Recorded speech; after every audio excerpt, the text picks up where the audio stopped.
Ladies, gentlemen, Barry Burton's welcome to Video Guiden. My name's Rab Florence. And my name's still Ryan McLeod. My name's Rab Florence. Tonight in the show we'll be coming to the end of one of our regular segments, PS2 by the way, which means unfortunately we'll have to come up with something different next week. I usually probably prefer we did the same thing every week. BBC. That's the point in the show where I was going to say something that somebody on the internet had said, but turned out none of them had said anything funny. Do you write that bit, aye? I did. Did you? Aye, I read it on the internet. Shameless. I'm not working with you anymore. Ryan. No, you've took advantage. Ryan, come back. Ryan. Right. I'll need to do that again and I went completely out of shot. No, they're not going to notice. That's the one. Right, go to review.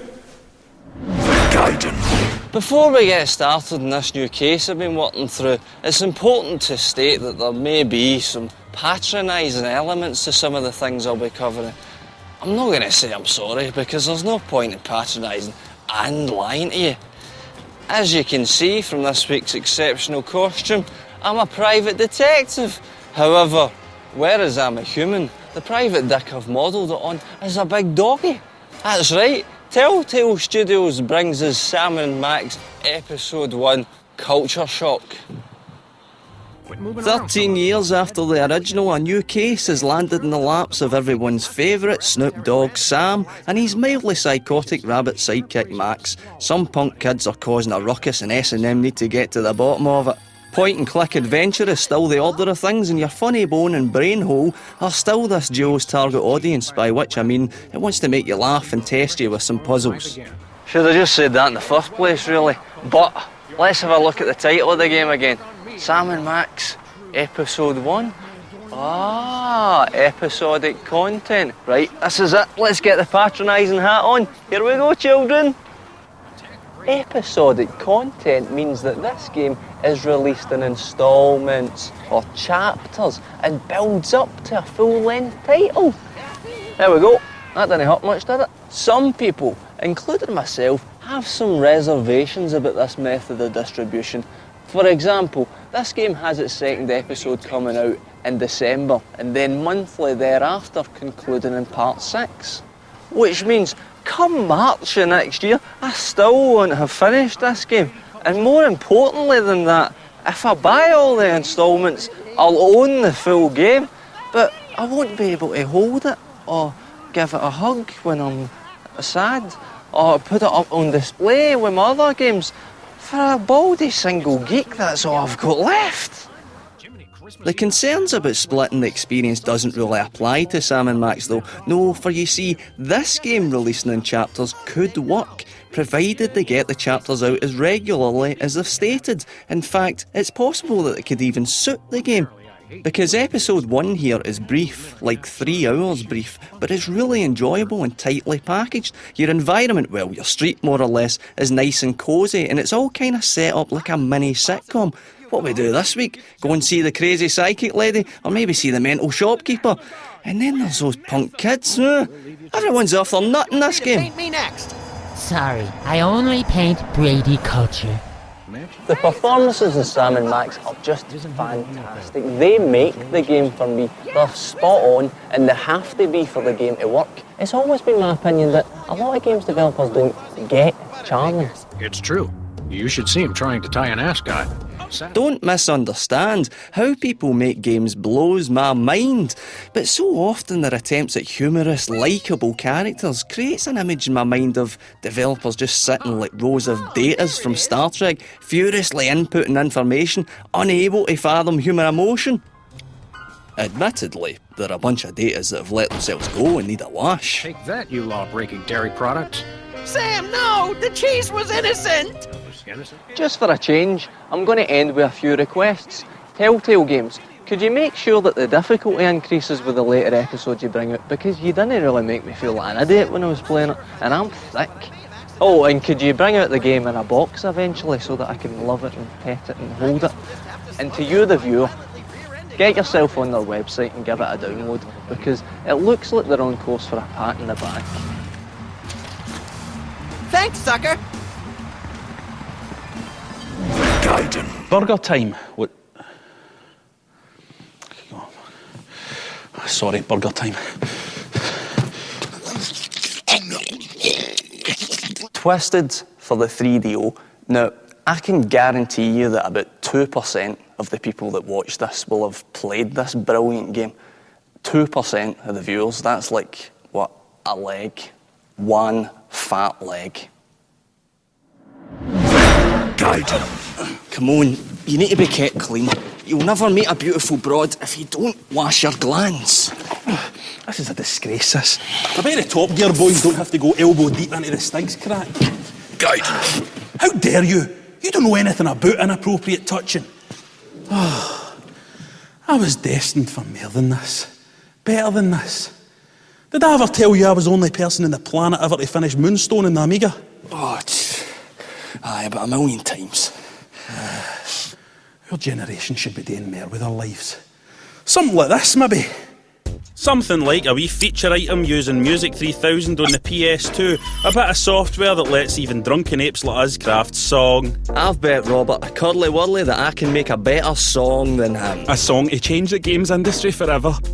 I've never used this before. As I said, I'm a big fan of 80s music, so I think I'm going to try and go for maybe a late 80s, early 90s, just that kind of sound, but a bit freeform. Like Terence Trent D'Arby or something like that. See, because I was back in my youth, I played the clarinet. Year after year, won the East Glasgow Music Festival for my school. I can hear wind instruments every time I close my eyes, you know? Hoo, hoo, hoo, hoo, hoo, hoo, hoo. That's it.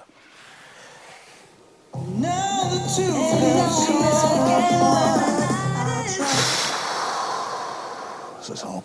I'm just starting to get used to using the software here, so I don't think it's quite right yet, but I'll let you hear. And now we're heading in now. I've multi-tracked some of my vocals at the top of this. I've not heard this back yet, it should work.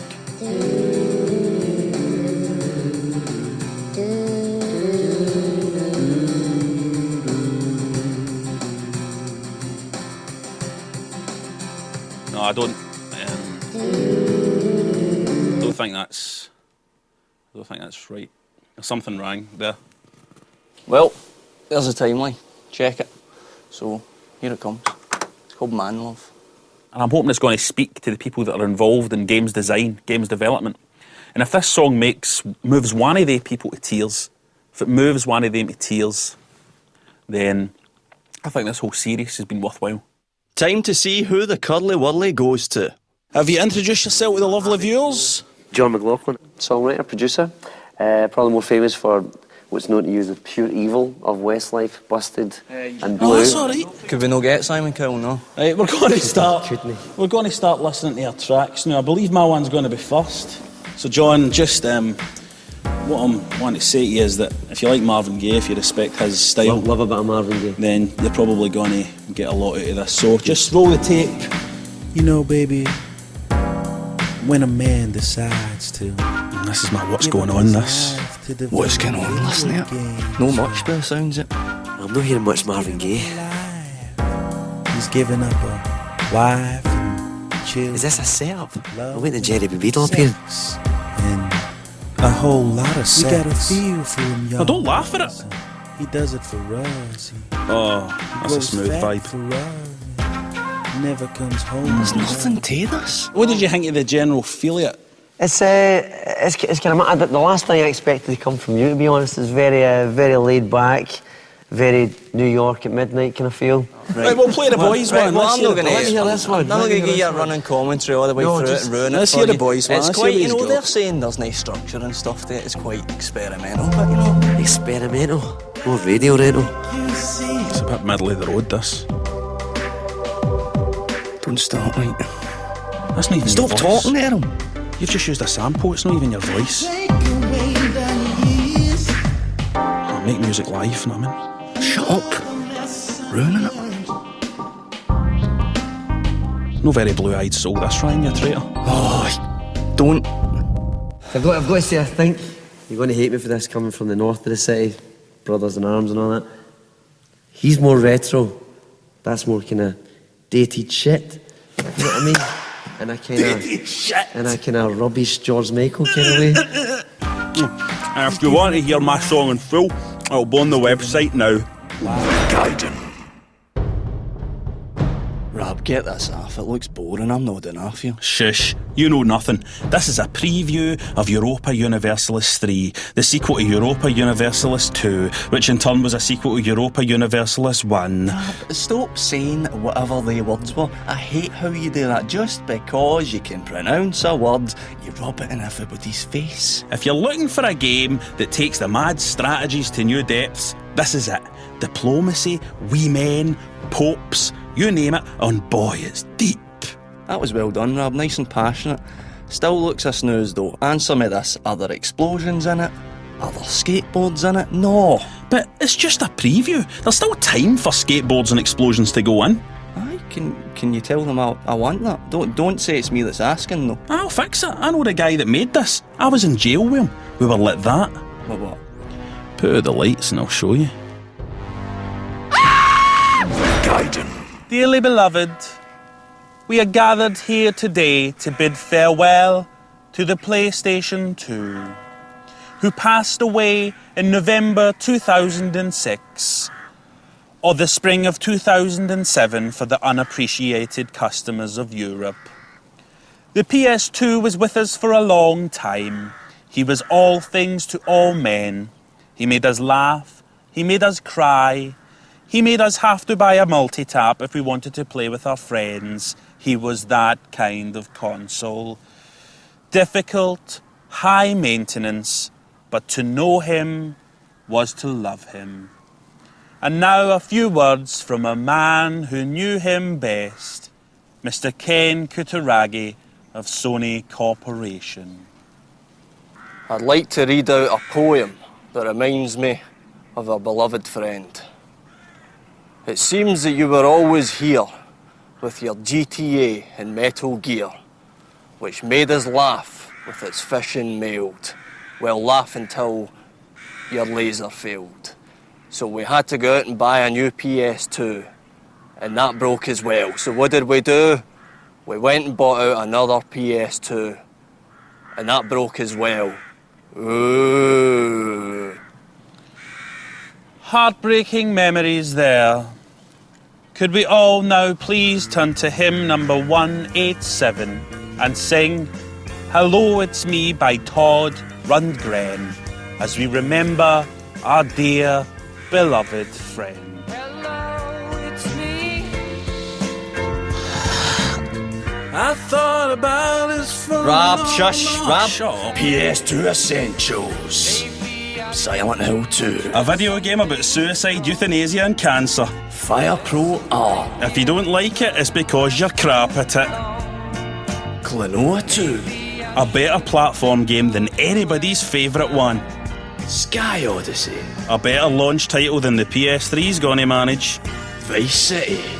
Blue-eyed soul. Hey. Now, if you've ever dabbled in the internet, say because you're doing some research for a book, you might have noticed we're doing a wee campaign where I'm pro Shenmue 3 and he's anti-Shenmue 3. Deep breath. Shenmometer! Mr. Joanne, what's been happening on the web world of the World Wide Web?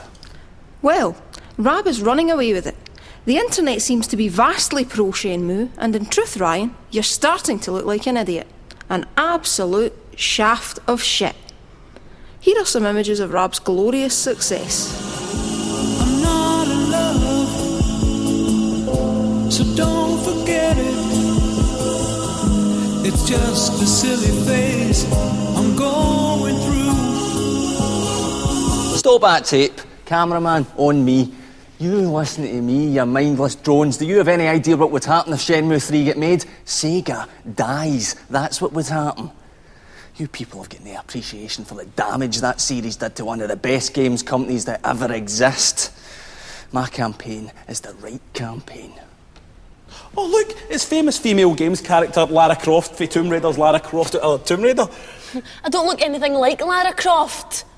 Didn't even get me a costume. A bit of eye candy's a bit of eye candy, isn't it? Oh, I'm nearly angry enough to do a guide now. Oh, that'll do it.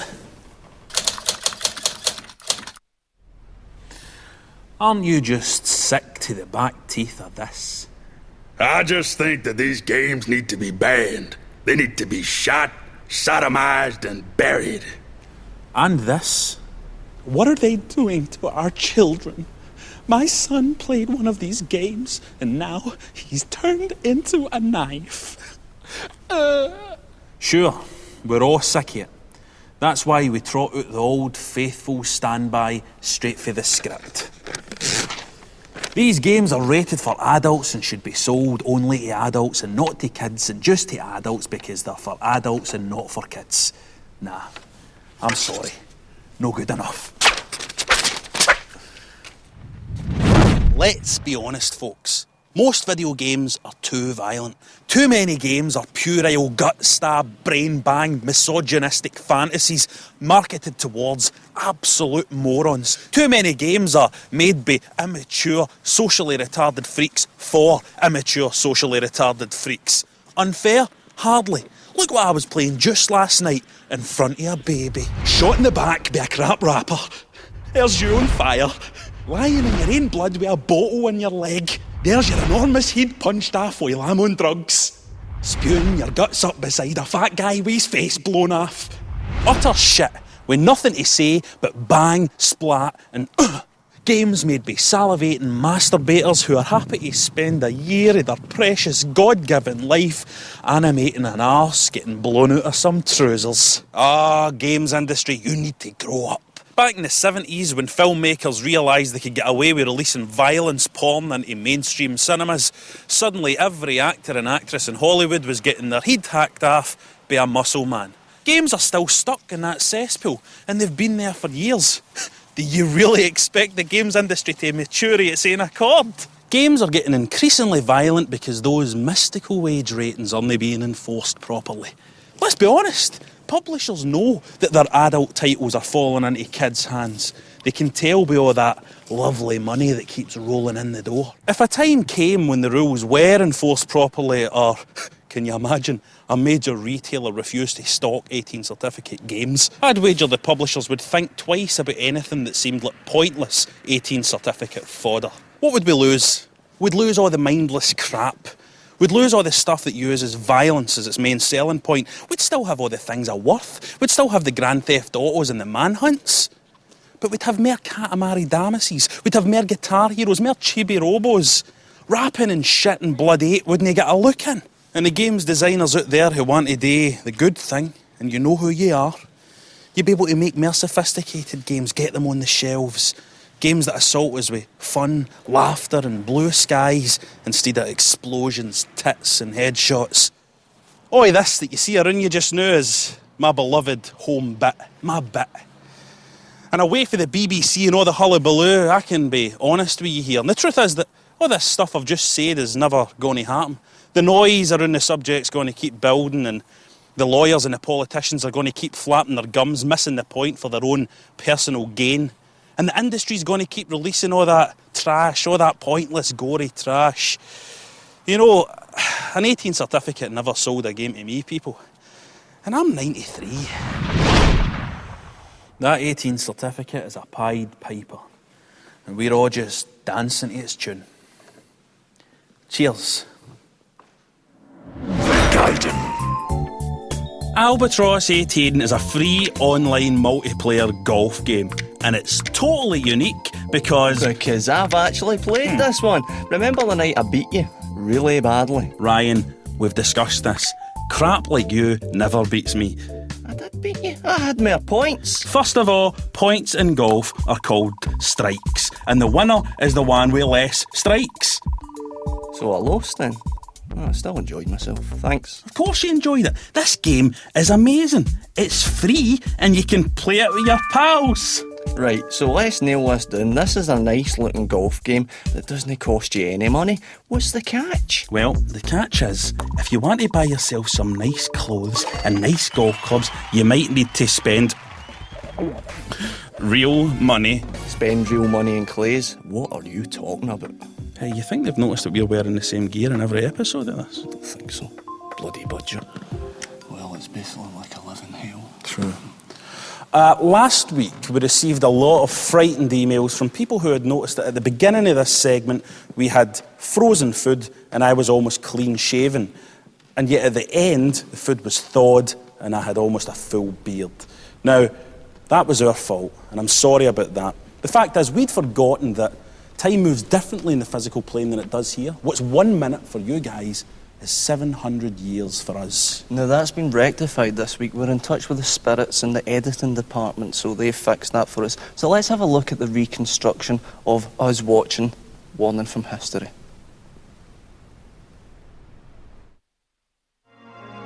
Oh, it's virtual highlight on the Saturn. Is this one of the worst games ever made? I would say so. Look at this state here. Yeah, warnings for history material written all over it. He's put a beef on that guy, isn't he? Look at it with him. I mean, Saturn games are ugly anyway, but look at the state of this. He's having a wee lie down. Where What are do you you? get, son? Where are you again? You're in a... Oh, you're going Who's to it visit you're looking Dracula, for? I think, aren't you? You're going to... Is that who what you're it is? visiting? Somebody, look at it. Oh my god. It's never this is Frankenstein one of the you're visiting, ugliest isn't it? games I've ever seen in my life. Could use a lift in this forest. Ah, here we go. It's a bit of luck. Yeah, good night. Are you I didn't catch any of that, did you? Yeah, I don't know. Oh, he's kind of like speaking in tongues. Aye, That's what it'll be. Aye. That's how you kill Dracula, isn't it? Just stab him again and again. Stab. He's quite slow, isn't he? Aye, which is fortunate, because your man's not got a fast turning circle, so he's turned into a battle. Oh, he's leaving. Cheerio. Bye. Bit of games criticism robot. Oh, go on. I think so. Socrates! There it is! Oh, Hey! One in this way. That's it. Bit of prefab sprout. One dance. What have you got for us? What have you got? Socrates wants us to play Cul-de-sac on the PS2 or the Saturn or the Dreamcast or soon on the Xbox 360. We're dancing. Gaiden. World of Warcraft is probably most famous as the game that all the celebrities play. Nigel Mansell's a dwarf paladin. Jeremy Clarkson, he's a level 60 rogue. I mean, even Gordon Brown and Tony Blair are into it. And see all that talk you read in the papers about how Brown and Blair fell out because Brown wanted Blair's job? That's a load of rubbish. I was there that night. They fell out because Blair wouldn't help Brown get his epic mount. I'm dead keen on the Serious Sam games, really keen. They're pretty hair-raising stuff. All the freaky-looking monsters, all shapes and sizes, charging relentlessly towards you, wave after wave after wave. It's like being in Greenock with a Mars bar in your pocket. Gaiden. The good news is, folks, there's been a nuclear war, and the human race has been obliterated like the shite it is. The bad news is, sadly, the BBC survived. Still, at least that means I can bring you a review of Introversion's latest indie effort, DEFCON. Now, I was a big fan of these guys back in the day when they released the hacker sim Uplink. One of the best PC games you'll ever play. It was dripping with atmosphere and it featured all the tension you'd imagine a hacker feels when he's trying to break into a secure system. Or you'd imagine a 12-year-old boy feels when he's secretly using his dad's laptop to download good old gonzo porn. And then came Darwinia, hailed the world over as a masterpiece in truth that couldn't lace Uplink's boots. So this is an important one for me. I want this to be another Uplink. I want this to be on that level. I want this to be something special. DEFCON sees you taking control of one of 6 regions on our fine planet. Then you place your silos and your radars and your air bases. Then you wait until you're allowed to attack. And then you wipe your enemies off the face of the planet. And that's pretty much it. So that's me done, folks. Cheerio.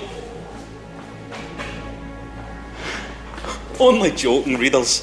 No, this is a simple game though, a very simple game. You've got a phase of forming alliances, a phase of placing units, and then a phase of raining fiery destruction down on everybody.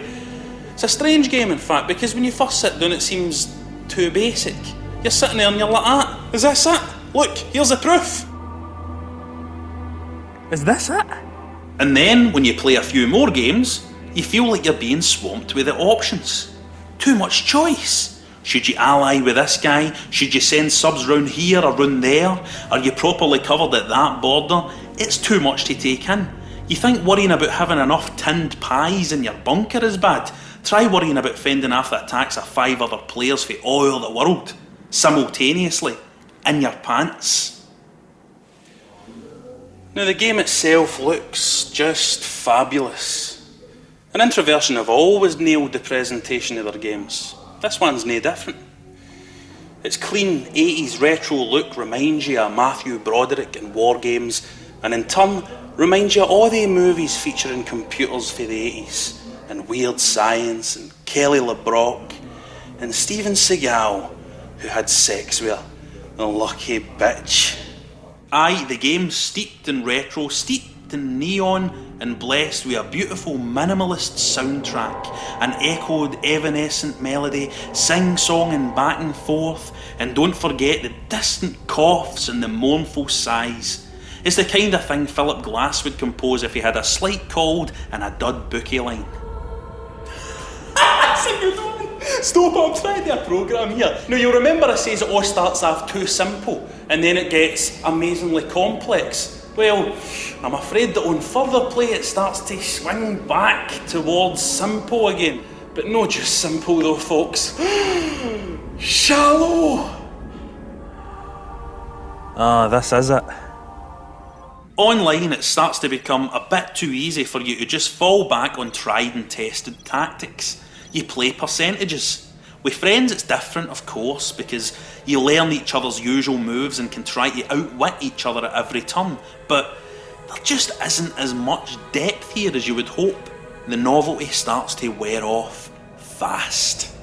The main problem with DEFCON is that it's a PC game, and on the PC, as far as strategy games go, you're spoiled for choice. It's dog eat dog out there. And aye, alright, it's good to support a mob like Introversion because, they're indie guys. But then so are the guys that made Galactic Civilizations 2, and that's massive, unbelievably deep, and one of the best PC games out there.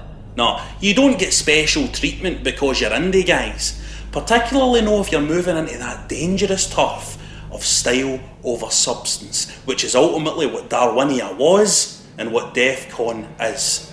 Now, neither are bad games by any stretch of the imagination, but Uplink's seeming a long, long time ago now. Kill them all! Well, boys, that's me off up now to have sexual intercourse with Adamant and repopulate the planet with fat, bald new romantics. See you later, team! Well, folks, that's all we've got time for another glorious week, but remember to keep visiting the website and sending the videos and supporting the campaigns. Incredible, and remember and play Culdicept like Socrates told you to. If you don't, you'll just come in the night. Hit it! You know what? If you don't like me, if you're the BBC, if you don't like him, there's no point in you hiding. Disaster, these bits.